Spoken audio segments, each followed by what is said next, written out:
Okay, fine. Morning, champions. You are welcome to another wonderful edition of Learning Science.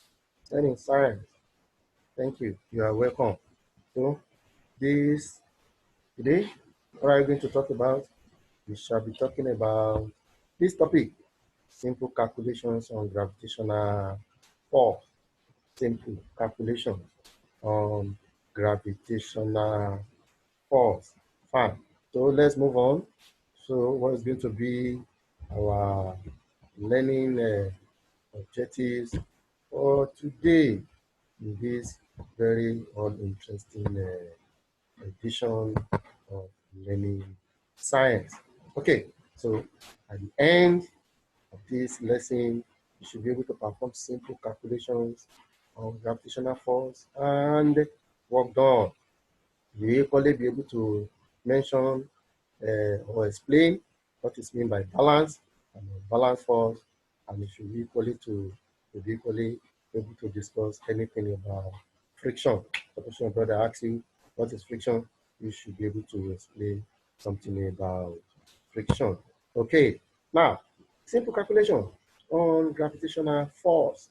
Okay, in the last edition we discussed that force is either a push or a pull on a body.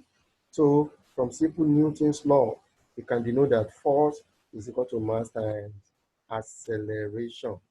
Force is equal to mass times acceleration. So when we are now talking about gravitational force, force of gravity, that is the force through which the earth uses to pull everything down back to the surface of the earth. We'll be talking about the mass, and then the acceleration we will now change to acceleration due to gravity. And that is how we have it here, that gravitational force is equal to mg, where m is the mass and g is your acceleration due to gravity. Let me quickly point to you at this point that g is always constant. It's always constant. So for elementary science, you can take g to be 10 meters per second square. That is acceleration due to gravity, 10 meters per second square. In other in other version of advanced physics, it is 9.8 meters per second square. We have rounded it up here because it's still elementary stage, so that it will be easier for you to use in your calculation. So this is always a given value. Now, let's come to this example. Say an object of mass 50 kg fall from rest. Now, determine the gravitational force on the object. So, in calculation, we just state your formula and then you enter your variable. So, our mass is 50 kg from our question here. Our G, G is not in the question, but G is a constant. So always given. So our G, bring it back to your formula, you have 50 times 10, and that is 500 Newton. So that is how to perform simple calculation in gravitational force. Now, to work done. When do you say you have worked? Or when do you say a body has worked? Or when do you say work has been done? You say work is said to be done when a force moves a body and that body moves in the direction of the force. The force moves the body and then the body moves in the direction of the force. You kick a ball and the ball goes in the direction of the applied force. Supposing the ball goes other way and then that no work is done in that instance. But for you to calculate that the work is done, meaning that you apply a force and then the force moves that body in the direction of applied force. Okay, now let's see another example of simple calculation regarding work done. If they ask you what is work done, you see work done is force times distance. Don't forget that in our earlier stage, we define force to be mass times acceleration.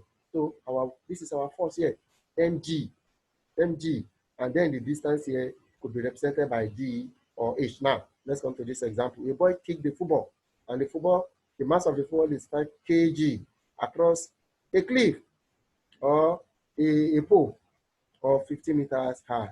Now, calculate the work done by this ball. Calculate the work done by this ball. So you come here and say the formula for our work done is force and distance. Now, all your variables, pick them out. What is the mass? 5 kg.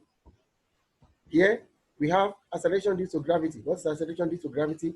10 meters per second square. I told you that one is always a given value. And then our distance is represented by h, which is 15 meters high. So this is our formula. So we should look at this formula for work done. Force times distance has been represented here. I've now split it out to be mgh, meaning this mg is the force and then the distance is the h. Now insert the variables. 5 times 15, and that gives us 750 joules. Fine. So that's it. Now let's talk about, when do you say a force is balanced on a body? You say a push or a pull is balanced on a body when two forces are all acting on a body and they are equal and they are opposite in direction. Two forces on a body equal and opposite in direction. Look at it here. Okay, fine. This is a balanced force. Forces that are equal but equal in opposite in direction. Two men pulling rope here, two men pulling rope here, then you have a balanced force. So that is what we mean by balanced force in science. Okay, what about unbalanced force? When do you say a force is not balanced? When the two forces on the object are not equal, not equal. Okay, now look at this. A bigger man on the fulcrum, a small boy. You see, the weight of the bigger man has to lift that of the small boy.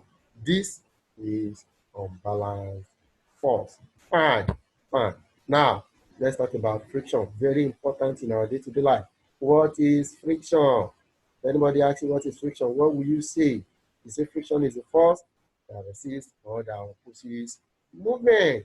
Meaning, when you have force going this direction, friction is coming in the opposite direction, and it always acts on two surfaces in contact. Two surfaces in contact. Fine. Look at it here.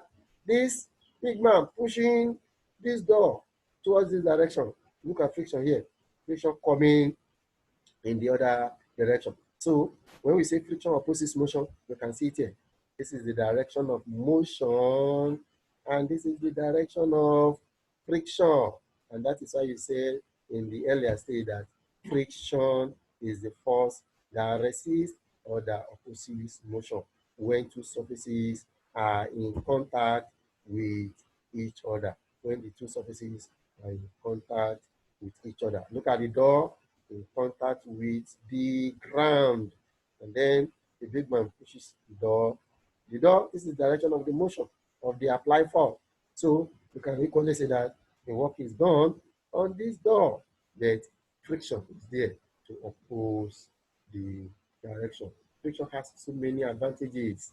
For you to even be able to walk on the ground is because your leg has a friction with the ground. If there is no friction, you won't be able to walk. You'll just be sliding. If you want to prove it, just pour granite oil on the floor and try to mash it. You see, it will be very, very slippery. Or that is the more reason why I asked you the other time that why is it very difficult for anybody to run on a very wet ground? It's very difficult because there is no friction. There is no friction. So this force grips your leg to the ground and makes you move. So it's a force that opposes motion. If it's not there, you won't be able to move. So as a junior scientist, I want you to think about more other application of friction in day-to-day activity. Think about the advantages and the disadvantages. Okay, so that's our edition for today in our video of learning science. If you have any question you want to get back to me, or you want to know more about simple calculation in gravitational force or simple calculation in junior science, please visit this app, www.learning.mosesaduale.com.ng. There are enormous resources for you there to study with. And if you want to get back to me, you can see more content on the blog at www.blogspot.com. And this is my email. You can get back to me. If you like my video, please subscribe to my